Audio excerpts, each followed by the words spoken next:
1 News, ABC 7 Eyewitness News at 7 starts streaming now.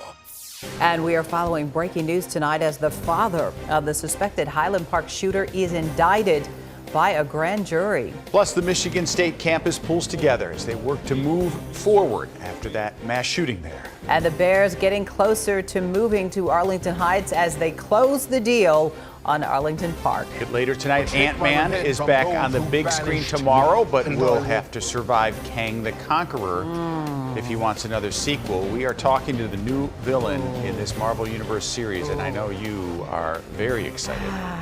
Plus, Rihanna's new cover shoot. She is doing it all, everybody, and she is talking about a possible timeline, for a new album. Everybody wants to know what that is. Well, yes. Thank you for joining us on this Way to Go Wednesday, everybody. I'm Cheryl Burton. And I'm Rob Elgis. Let's begin tonight with the snow moving in overnight.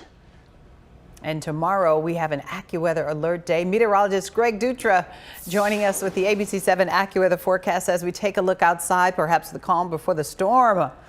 That's right, and it's interesting because it's a setup where you're seeing some folds and some caveats, and it's not exactly going to be like the same across the entire viewing area. So let's get, as you said, right into it. The calm before the storm. Now, a wintry mix is on the way for us. Rain switching over to some sleet, then snow. Damp roadways, though, for your morning commute. And the farther north you are, the more you're just going to stay in that solid snow regime and not mess with any of the wintry mix. Now, by Thursday afternoon, a wintry mix, even if you're seeing that in our central and southern counties, including Chicago, will change over to snow as those temperatures drop. And I think the afternoon drive is going to be worse than the morning drive. Again, some of those roads during the morning, they could just be plain old wet, but snow will total up, especially during the second half of the day. Again, watch that evening commute. I don't want to sneak up on you.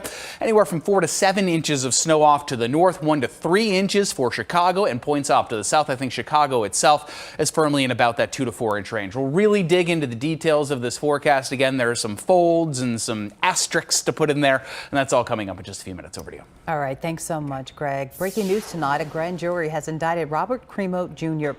He is the father of the suspected Highland Park shooter, Robert Crimo III. Prosecutors say Crimo helped his son obtain a gun license. The indictment charges him with 7 counts of reckless conduct. Crimo Jr. will appear in court tomorrow.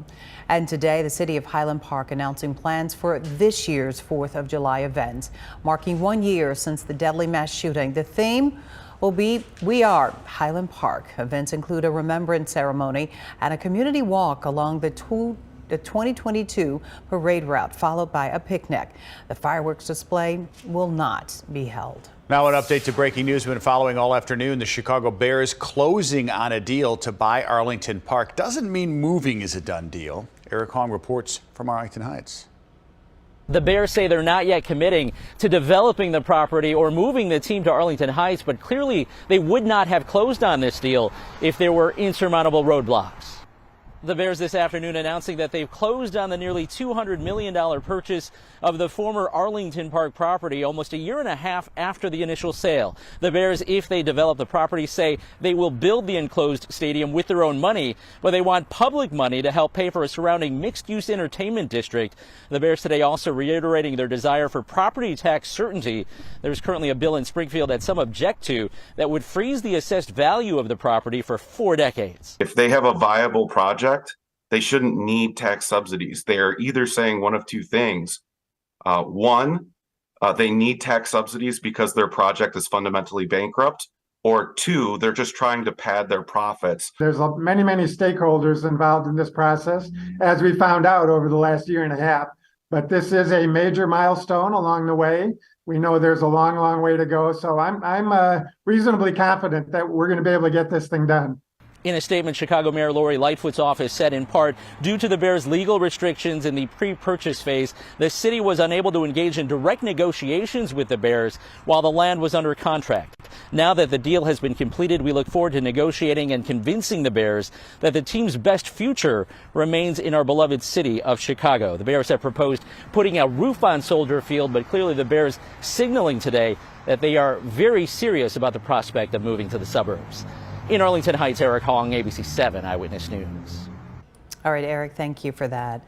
Now to Michigan and a gathering on the campus of Michigan State University tonight. Hundreds of people attending a candlelight vigil honoring the victims of Monday's mass shooting that killed 3 students and injured 5 more. Our Spartan community is reeling this week, and our lives and our hearts break for those lives that were shattered by gun violence. And today, students protested at the Michigan State Capitol calling for gun reform. And the students were allowed to return to the buildings that have been shut down since the attack so they could retrieve their personal items. Michelle Gallardo tonight, reporting from East Lansing.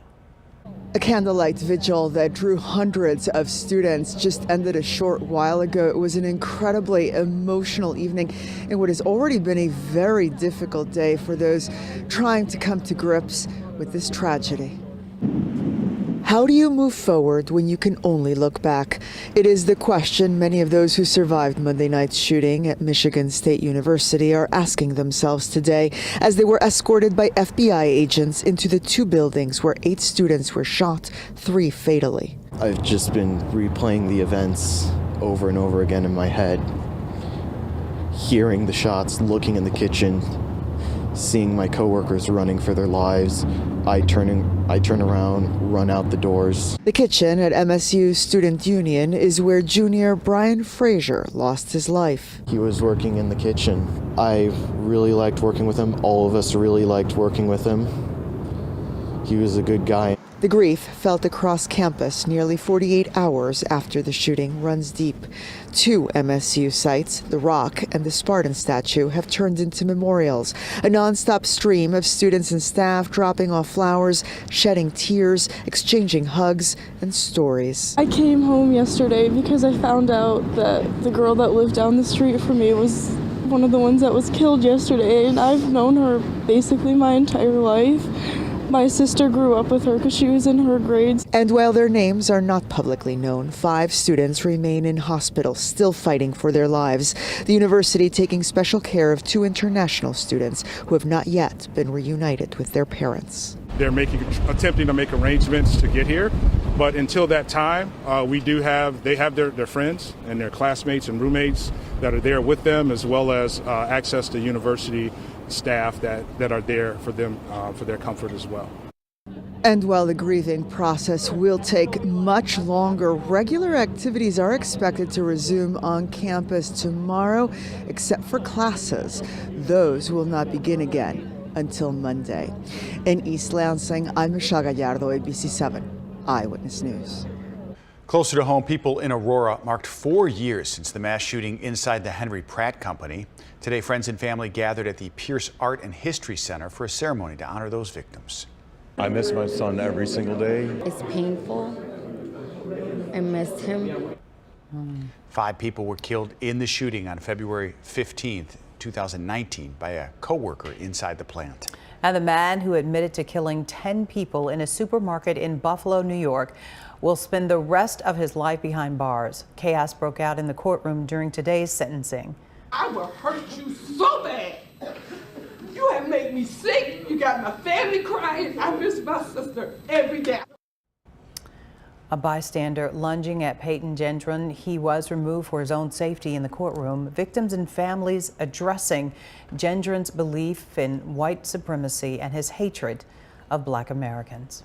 I don't wish the death penalty on you. I wish they keep you alive.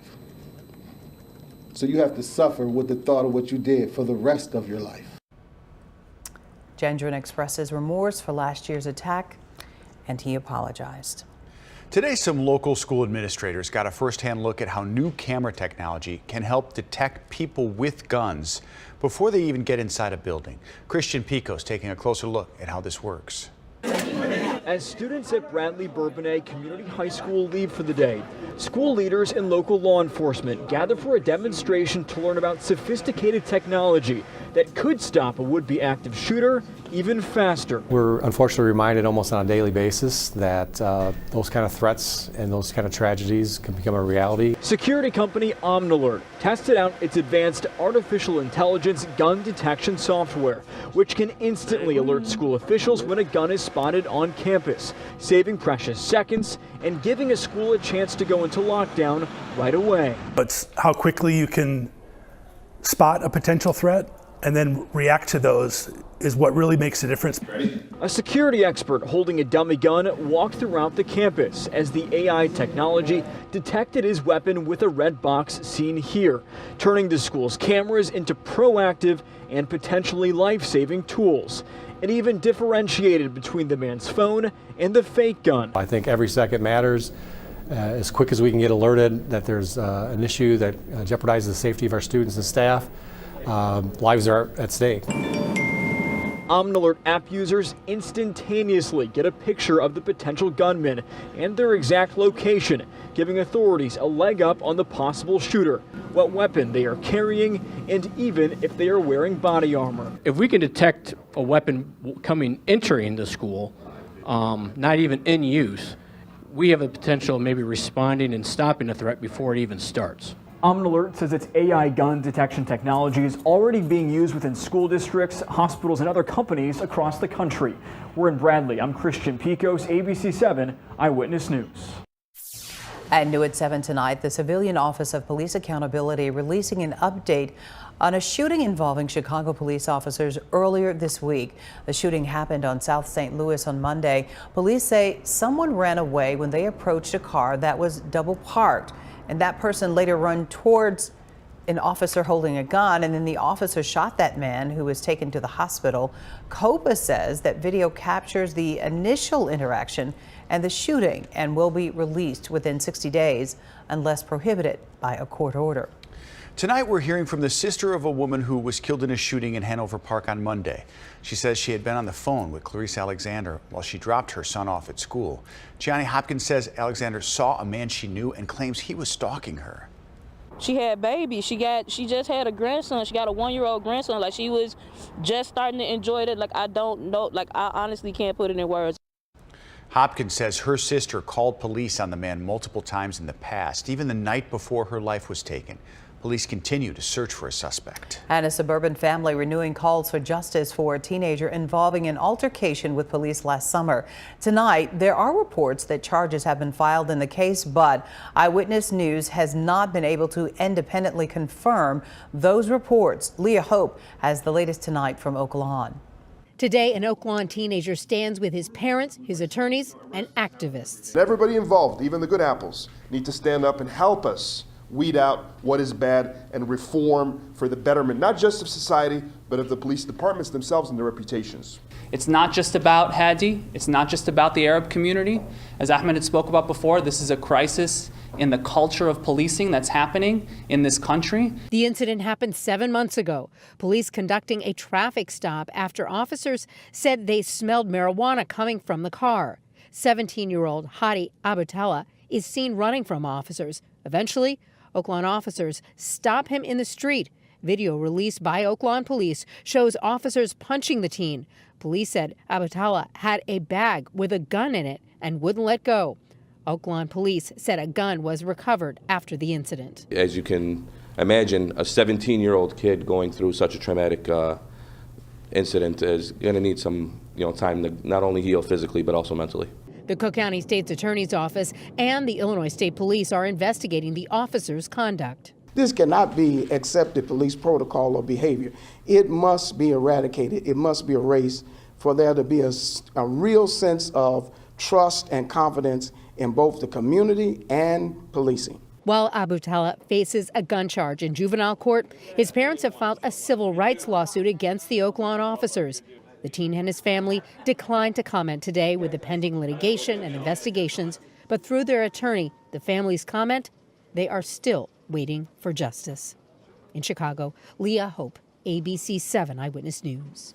And Leah, the village of Oak Lawn also would not confirm the charges in this case and released a statement today saying in part, "We are not commenting further until we learn more about these circumstances, other than to say we live in a society based on laws and fundamental fairness, and that applies to everyone, including our men and women in uniform.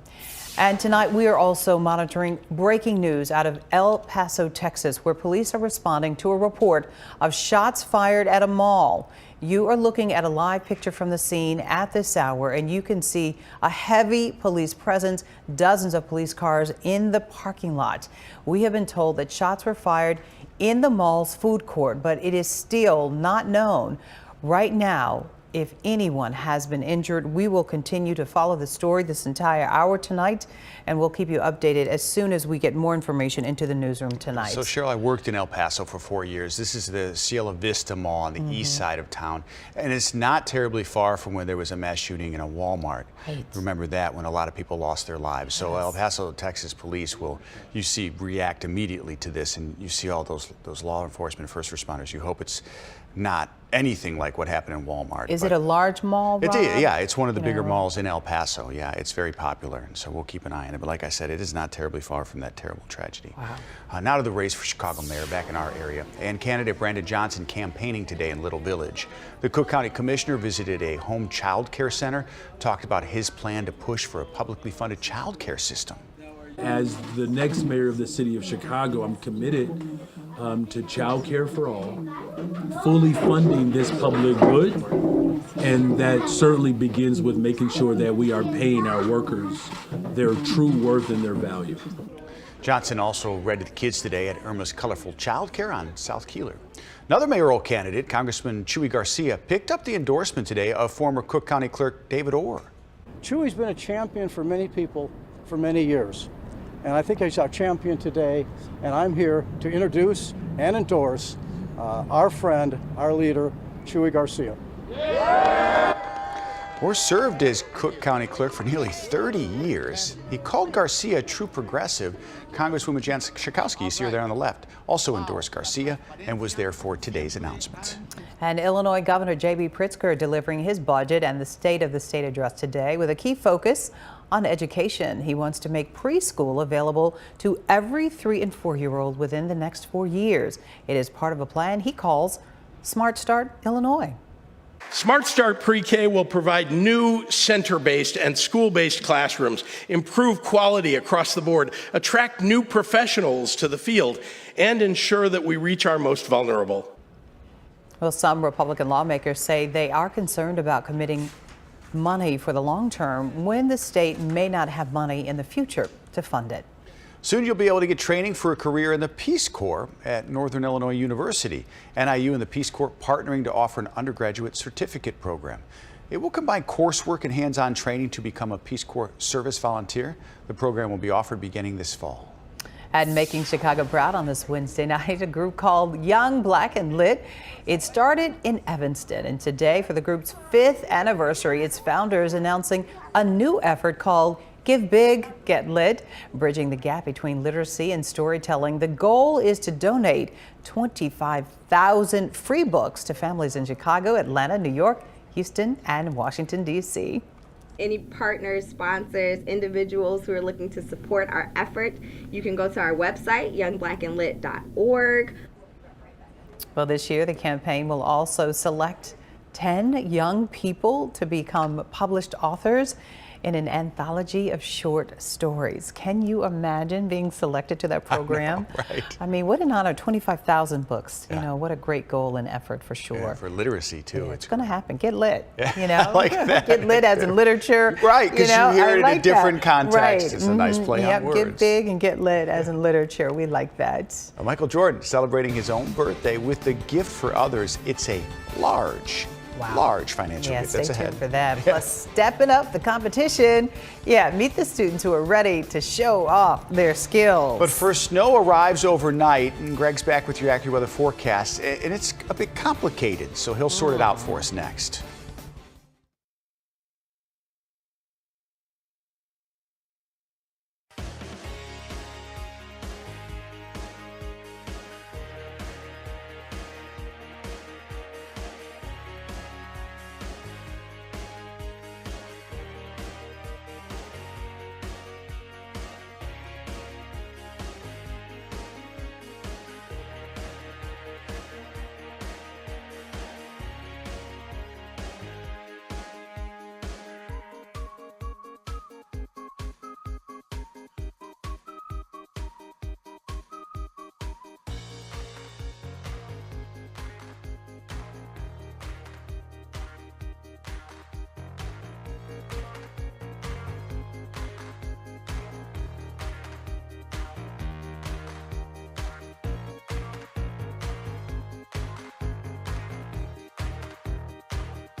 All right, look at that. Yeah, enjoy it, because tomorrow it could be covered in snow depending on where you are. Like you said, it's complicated. Is that a meteorological term to say weather is complicated? Asterisks are involved. Yeah. Oh, right. Asterisks are involved.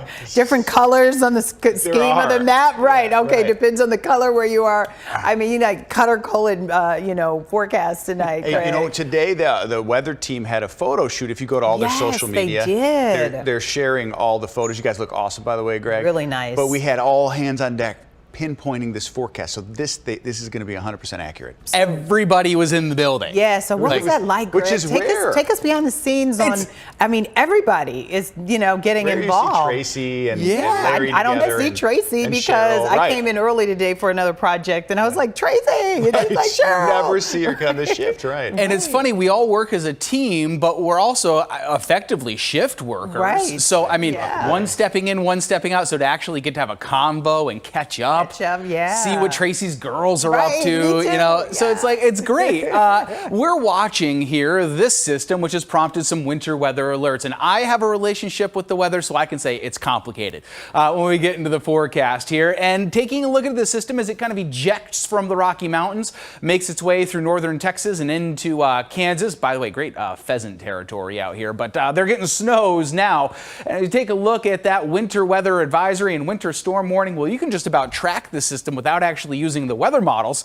That's why we have everything, of course, issued, because this is the track we think it's going to take. And notice that takes it right into our northernmost counties as I kind of lay that satellite and radar over where those watches and warnings are prompted. So the winter weather alerts for our area are as follows. Winter weather advisory for Chicago into northern Cook County, all the way up into DuPage and Kane County and Kendall County, and points off to the south of that. Then a winter storm warning as you head over into Kenosha County and you get into McHenry and also Lake counties in Illinois. This is the spot, this pink area, where you'll see those 4 to 7 inches of snow.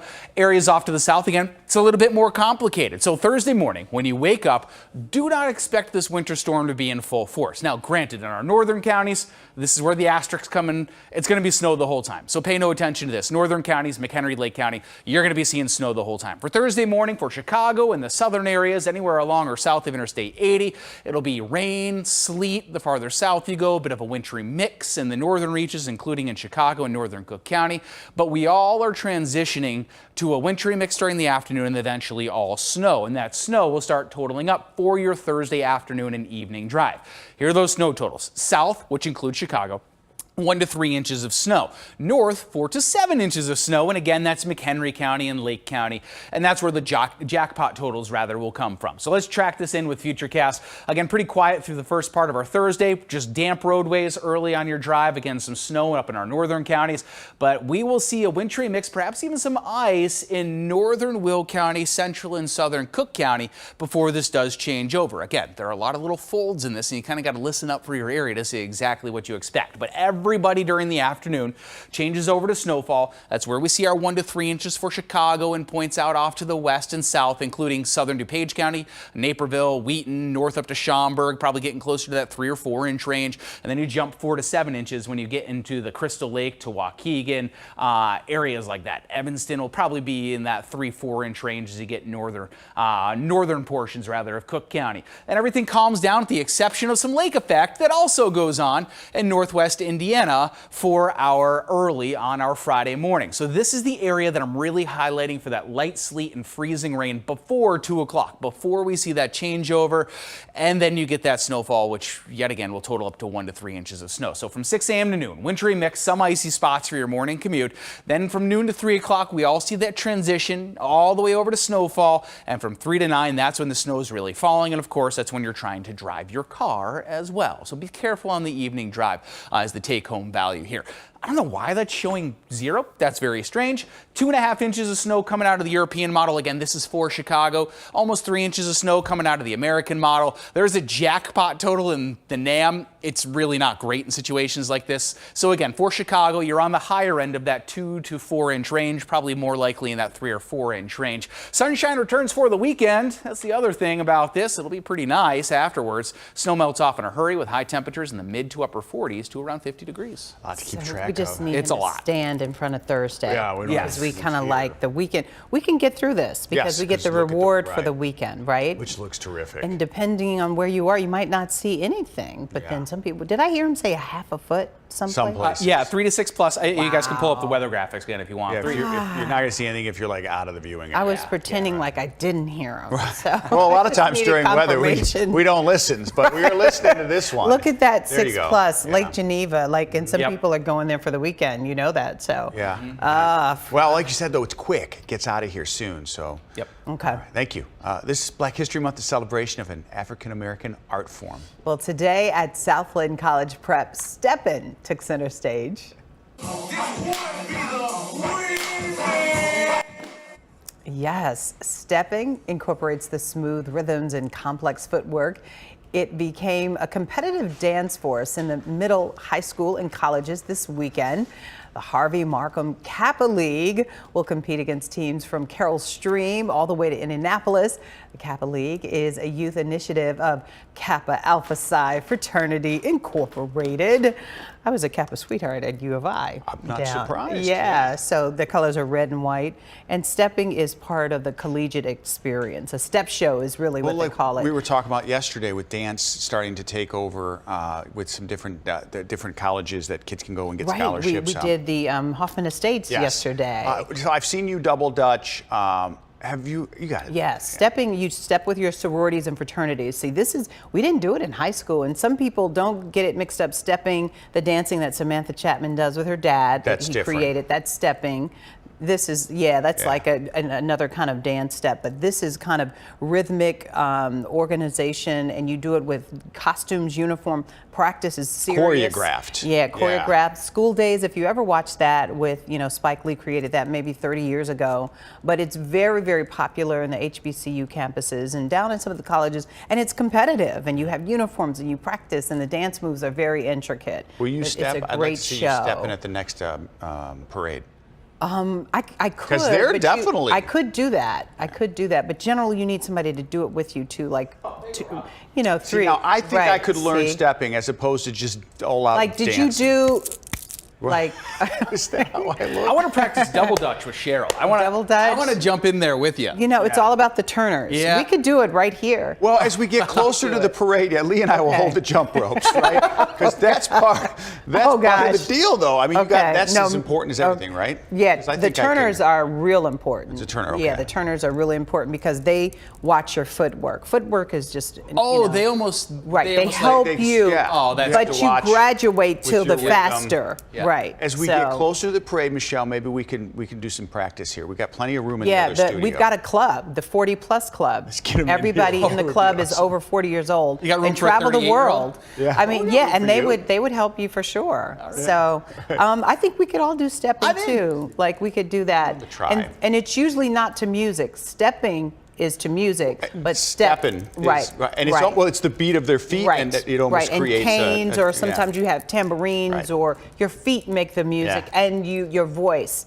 It goes all the way out, to the back of the auditorium. So it's not usually music involved in a step show versus stepping. We have things to work. But it's It nice. wouldn't be pretty, y'all. It Yep, wouldn't be we pretty. wish them all the best. Definitely, they look great. Yeah. Hey, Michael Jordan celebrating his upcoming 60th birthday. He's 60. Yay. Massive gift. Nice club. Yeah, he's donating, right? Yeah. He's donating $10 million to Make-A-Wish. 10 mil, the largest donation the organization has ever received from one person. Jordan has granted hundreds of wishes to children, remains one of the most requested celebrity wish granters. His birthday is Friday, so that's great. That's a great organization. We've done a lot of stories on them, and that's going to make a lot of dreams come true. Can you imagine some of the young people, I just want a jersey signed or some gym shoes. And Michael is very accommodating to them, and he might just, some kids just want to go to a game or just be in his presence. A hug. Yeah. I mean, there's really one or maybe two athletes on the planet who are recognizable by their shoe. Him and Tiger Woods. I think you go anywhere in the world and they know them. Kobe Bryant was in that Kobe. group But as even well. MJ. I mean, Yeah. Kobe wore Jordans. Right. So this is the guy. So I could see why so many kids or even adults for Make-A-Wish be like, I want to meet MJ. I can't wait till the movie Air. It's coming out. It looks fantastic. It will probably be nominated because there's so much Oscar buzz around the movie. Later tonight, Jose is going to introduce introduce us to an actor in the Ant-Man coming up, and there is a little snippet of info on a Bulls player that's not Michael Jordan. It's going to surprise you. Ooh. I know, I've got you intrigued. Usually you know everything. Yeah.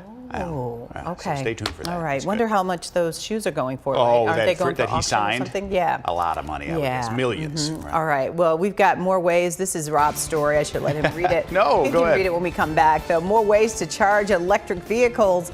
And we've got the changes that are coming nationwide. Rob's going to tell you all about it. Great for sustainable energy in the future. Plus, actress Raquel Welch has passed away. A look back at her life and career. It's next.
Actress Raquel Welch has passed away. She was born right here in Chicago.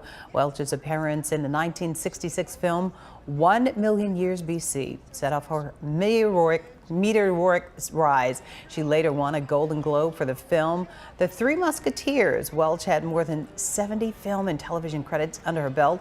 She died at the age of 82 after a brief illness, leaving behind a son and a daughter. Icon. Wow, what a life. For sure. Now to the 2024 presidential race. Republican Nikki Haley holding a launch event today. The former South Carolina governor and UN ambassador didn't refer to President Biden, but says it's time for a new generation of leadership. America is not past our prime. It's just that our politicians are past theirs. She's the first major Republican to officially challenge former President Trump for the nomination. But the Republican field of candidates obviously expected to grow. And the FAA is now reviewing airline safety after a string of dangerous close calls. Acting Administrator Bill Nolan was questioned by senators today. He addressed several near misses and a nationwide technical glitch that impacted thousands of passengers. We are experiencing the safest period in aviation history, but we do not take that for granted. And a United plane headed from Maui to San Francisco in December nearly plummeted into the Pacific Ocean. In stormy weather, the aircraft recovered, and flight data shows it continued on from San Francisco to Chicago on its next flights. Tesla expanding its network of charging stations and plans to make some of them available to non-Tesla electric vehicles. Roughly 7,500 chargers will be available for all brands of EVs by the end of 2024. They're expected to be distributed across the U.S. Drivers will be able to access these charging stations by using the Tesla app or the website. This is good news, Cheryl. I know, so you don't have to own a Tesla for the Tesla to help you. And the supercharging network far and away is the biggest and they're the most widespread and the most successful. Supercharger. Yeah, as these other, and it works. So I'm excited to see other EVs use electric chargers. Is it the same outlet though? The plug-in, this is a like great, that's. See, I'm teaching. Yeah, I know. See, this is a great question. No, and that will be a bit of an Mm-hmm. issue. The Teslas have their own, which is much smaller than some of the other cars are using, but they'll have a magic charger, they're calling it, on the Tesla charging station that you can attach. And most cars, when you buy them, come with a universal attachment. So I drive. Universal, okay. Yeah, full disclosure, I drive a Tesla, and I have a pack that if I go to another charging station, I can plug that in and then charge my car. Fits. Yes. Okay. But I think you're onto something that eventually you wonder if there should be one standard charge for each car, you know, meaning it's the same, just like if you fill up with gas, it's a round cylinder. I know that's a generic term, but if you could have the same, yes, they can all fit. Right. Yeah. See, You're coming along. You can do that. No, you create that. Those are engineers. I'm on You TV. can do it. You're 7 like, p.m. you know show. what you're doing. I don't, but I can certainly talk You about went down it. to Bloomington and you Oh, rode Rivian, around. that was and so Rivian will be able to charge at these Tesla Just stations. gave away our idea, our Dream Team idea that was gonna take us away. Right, yeah, no, you're stuck here with me. We're doing this show Right for a back while. at ya. Yeah, right. All right, well, we want to celebrate 100 years. You think this is magic? Well, Disney has 100 years of 100 magic. years. I know, right? It's great. Up next, the new exhibit putting some of the company's most famous props on display.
Walt Disney Company celebrating its 100th anniversary this year. Yeah, and there is a very special exhibition in Philadelphia with nearly 240 of Disney's crown jewels on display. Yeah, Alicia Vitarelli from our sister station in Philadelphia was one of the first people to get a look. Check it out.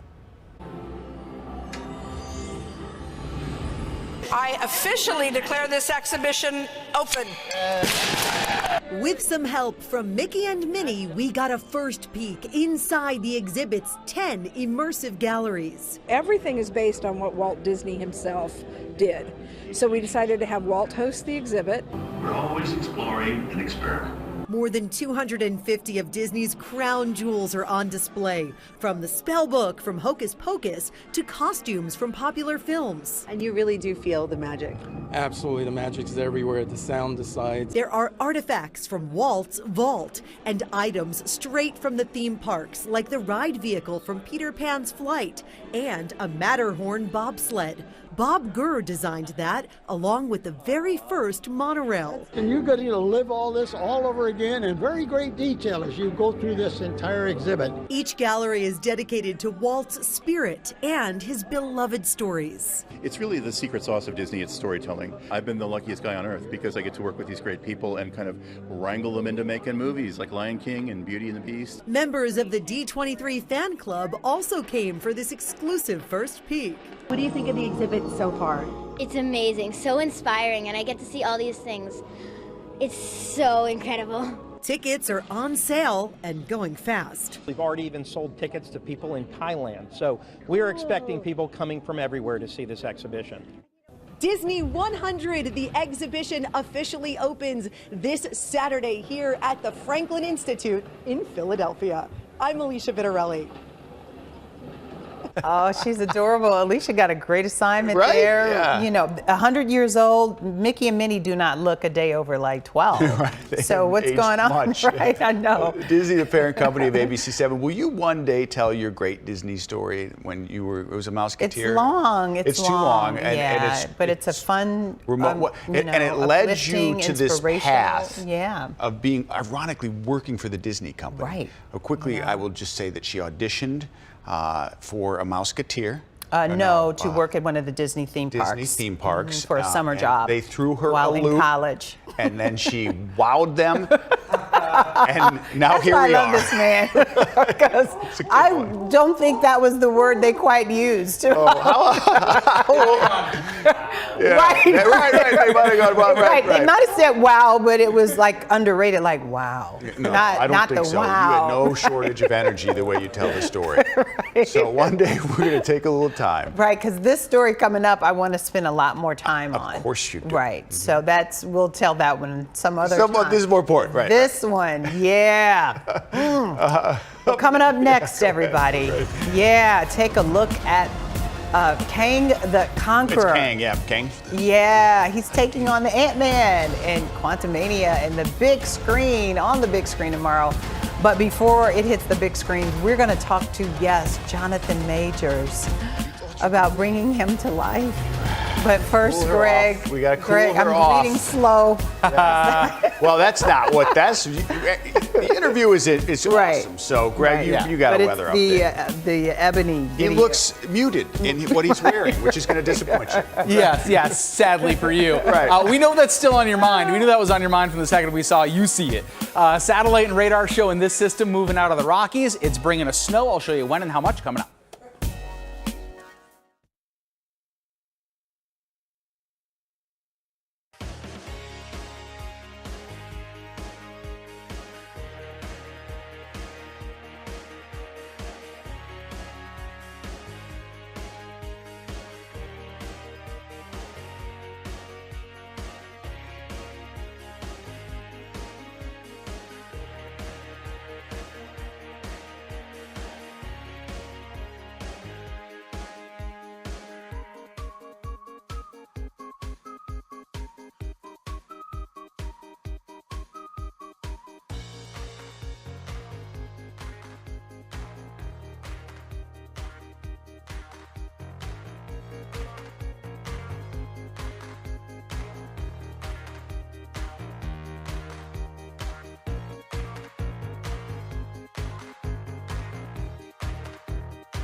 Okay, let's update you on that breaking news out of El Paso, Texas. This is a reporter down there filing a story, so you may see him move around. You may actually see him speaking as well, but we wanted to give you a picture of Cielo Vista Mall. So moments ago, police gave an update in El Paso on a shooting that happened inside that mall.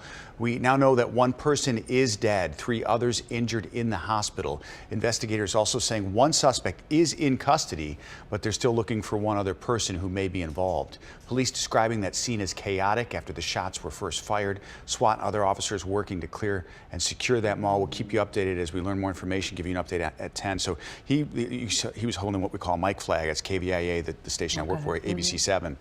And I was watching their live feed. It looked like police were coming out. We're not in a rush.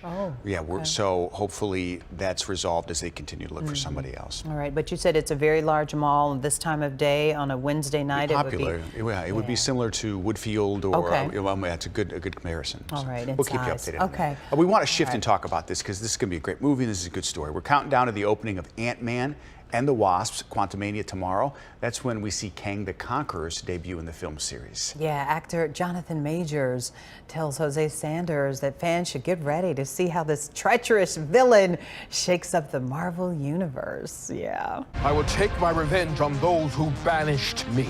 And I will burn them out of time. Kang is extremely powerful and to me very scary. How would you describe him? Kang is the guy you don't want to run into in a dark alley or light alley. You don't want to run into him. You don't want to meet. I would describe him as pretty much a time-traveling, omniscient, powerful, heartbroken, bad. Let me make this easy for you.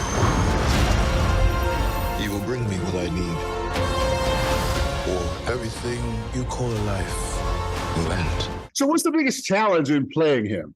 I think the difficulty in Kang is also the most fun part, and that being his complexity. You may not want her to watch this. We had a deal.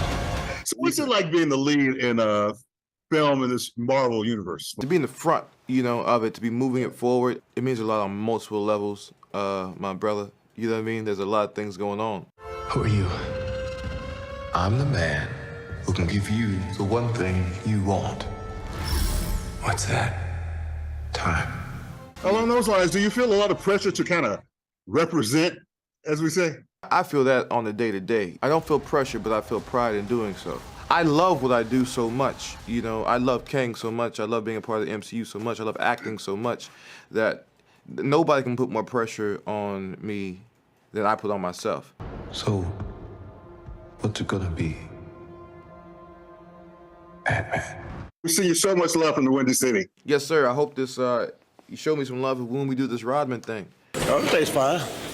Yes, Majors is playing Dennis Rodman in the new movie 48 Hours in Vegas. It's about the break he took in Sin City as a Chicago Bull during the NBA Finals in 1998. You're out of your league, Ant-Man. Jose Sanders, ABC 7 Eyewitness News. So he's going to play Rodman. I know. That is a really good storyline. Yeah. For sure. Oh, that weekend was crazy. That whole season with Rodman was. If you watched the docuseries that was in that weekend that they showed, and then didn't he come back and score like 97,000 points? Well, he was a great rebounder. He did. I mean, I don't think people knew until afterward really what was going on. You wonder if he is. He looks thinner in that compared to the photo you showed me. Yeah, because he's playing Dennis Rodman, so he's got to be. You wonder if he's leaning out. So but I got to tell you a story. Sherry Shepherd, Sherry Shepherd, who's also from Chicago. Okay. She has a new talk show. She's a comedian and actress. He sent her flowers. Really? Yeah, those exact long stem roses, because she was on her talk show talking about that cover. So I should have explained to our audience the roses you're talking about. Oh, that's right. He's on the cover. We've taken the liberty to look this up, and if you want to yourself, you Google Jonathan Majors Ebony. And there is a cover. Cover video. You don't even have to do that. Right. You just actually type in his name and it comes up. And there is a wonderful photo shoot. Of him. He sent her the exact type of roses in that. Lucky gal. Right, I know. She showed them on the TV today. Yeah. So maybe he'll send me some if I'm talking about him, since he's going to play Dennis Rodman. He's got me sitting up like this. And Greg and holding it in. Greg and I are going to do 1,000 push-ups. Not even going to be close. Sit-ups. You got to do sit-ups. Sit-ups. Because that's... And none of them will matter. And he has gym shoes on in that cover story. So maybe those Dennis Rodman, maybe he's channeling Dennis Rodman. That's what he's doing. Subtle.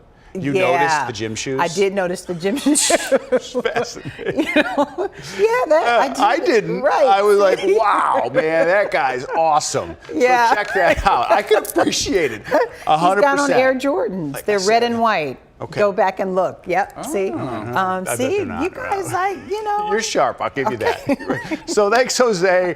It's gonna be a great movie. Jose. Yeah. Did he ask about me, Jose? And we'll have to do a follow-up when the Rodman movie comes out. Right. Absolutely. Get you that exclusive. If Jose needs assistance, I'll be ready to go. Ready to go. I'm sure you will, and every woman in this building. Right. So just days after the Super Bowl, Rihanna back on the cover of a magazine. All right. Just ahead, everybody. Her new comments on the timeline for a potential new album. You knew something was up. You mentioned this. That usually something happens after the Super Bowl. Okay. Talk about it.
Still talking about the Super Bowl. Just days after her Super Bowl halftime performance, Rihanna on the cover of British Vogue. Yeah, now the picture clearly taken before her baby bump became so prevalent. A$AP Rocky and the couple's baby also appearing on the cover. In the article, Rihanna said she'd like for her next album to come out this year, saying, quote, "It'd be ridiculous if it's not this year, but I just want to have fun." Now, they took that picture in December, and she interviewed for this cover story the day after the Golden Globes. Okay, so, and you saw at the Golden Globes, people didn't know she was pregnant then as well. We just call this Februariana. Februariana, okay? So she will have, she's clearly, you wonder if she's already written songs for it, because you do the Super Bowl and then you usually can do whatever you you do whatever you want, because and did you guys see the audience of the Super Bowl compared? I saw this on Twitter today, so maybe it's not right, but it was a tweet about it was on Twitter, so we're 50-50 on whether it happened. The viewing, 113 million, the largest ever for the Super Bowl. I believe that. 108 for third largest viewing for a game. Second largest for halftime. So 113 mil watched the game. 118 watched the halftime. I thought it was the third largest program in American history watched. Not football game. Michelle said that's correct. So clearly it wasn't as bad as all the haters say the halftime. Right, but the halftime got 5 million more. 5 million more. People were tuning in. Right. Well, and you get the haters on social media now too, right? So they're going to have a beef no matter what. But 118 million. They there were people. Yeah, there were people tuning in. Okay, Rihanna's, do I want to see this great second half of the Super Bowl? No, I just want to see Rihanna. And she's on the cover of British Vogue, which, you know, she paid tribute at the Super Bowl during her performance with the red gown, cape, Leon Andre Talley, who passed away, who was a fashion icon for Vogue, an editor at one point as well. So she paid tribute to his passing as well. There was symbolism in everython she did. How are you so like? I don't even know the first. I can't name 3 designers. But you would know Leon Andre Talley if you saw him. Okay. He always sat next to Anna Wintour at every one, and he's always sitting next to her during what's the May event when you come the ball. The Met Gala. Right. He's always sitting right next to her. I do know something. Right. See. We learn a lot on this show. It's the wrong network, but we need the more you know. The more you know. Skip. We got our stream team. We figured out. We put our minds together. We can usually accomplish great power, right? Collaborative effort. Okay. It works. It works. Well, I'm excited for her and a new album. Her fans would go nuts. Would you like a fast song or slow song? But before you answer, you know she's going to sing at the Academy Awards in about 3 weeks. Oh no! On March 12th on ABC. That will be here. What a social calendar. To sing her song "Lift You Up" from the movie Lift Me Up from the movie Wakanda Forever. It is nominated for one of the songs. And she's doing it live. Well, when you're nominated for an Oscar for the song, you perform it at the Oscars. She'll win that. Clear as day. She's going up against Lady Gaga, though. Lady Gaga, I think, for the Mission Impossible or the Mission Top Gun. Yeah, and then there's a couple of other ones. She didn't win the Golden Globe. Rihanna didn't. All right, so we got to talk about weather. So, no, we like our lesson in current events. I think we're up to speed. Okay. Right? I think we're good. We know how to plug in our EVs, and now we know, that Rihanna. I've got one of the, and full disclosure, I drive an electric vehicle that's not made anymore. See? But you're saving money. Yeah, but I'm saving money, and the plug thing is problematic. So we gotta just go to a universal. We gotta discuss. We'll get there, I think. Yeah. Any car you drive tomorrow is going to be a little challenging, right? Yes, exactly. Yeah, you need all 4 wheels to be able to spin on your car to get good traction in this incoming snow system right now, ejecting out of the leeward side of the Rocky Mountains, and there is its path as highlighted by all the winter storm warnings and winter weather advisories that are along it. Now, on the core of this, through our counties, Kenosha County, Lake County, and McHenry County, you are going to see all snow the whole time. So everything I say through this is just going to be be snowfall free for the whole time. But Thursday morning, for the rest of us in the winter weather advisory, damp roads, a wintry mix, and rain and sleet kind of mixing in before you change on over to snow.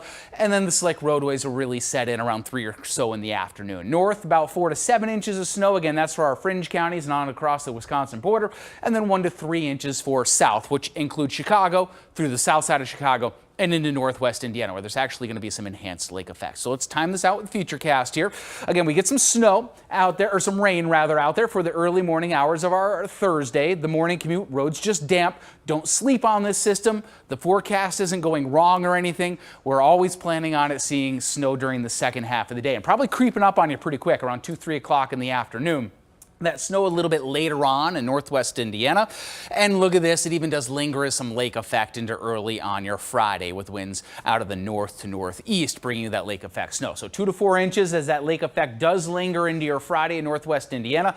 About 1 to 3 inches for areas around Chicago, south into Naperville, and then very quickly to 2 to 4. So just like last system and almost in the same spot, there's going to be a very quick gradient, a sharp gradient between 3 to 6 plus inches to the north and the 2 to 4 off to the south. And that's all because of the light sleet and potentially even some freezing rain before 2 o'clock in the afternoon. So please watch the roadways if you're headed out anywhere during the afternoon. Even if you're going out to lunch and it looks like it's just damp, that could be some freezing rain on the Ike, even on the Stevenson and on Interstate 82 into northwest Indiana. Then great weather as we roll into the weekend. 45 on Saturday, 48 degrees on Sunday, getting back to near 50, and anything that accumulates is going to be long gone by early next week. We'll be long gone in a couple of minutes. First, a break, and we'll wrap it up.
J-Lo and Ben celebrated their first Valentine's Day as a married couple with tattoos. Jennifer got an infinity sign on her rib cage with Jennifer and Ben. Affleck got 2 arrows crisscrossed with the letters J and B. So the arrows are tied together. Yeah. This is her first tattoo on her body, his 5th. So Michelle noticed they're easily changeable when it all doesn't work out. You know, he said that, so call him up. Yeah. Call me, yes, please.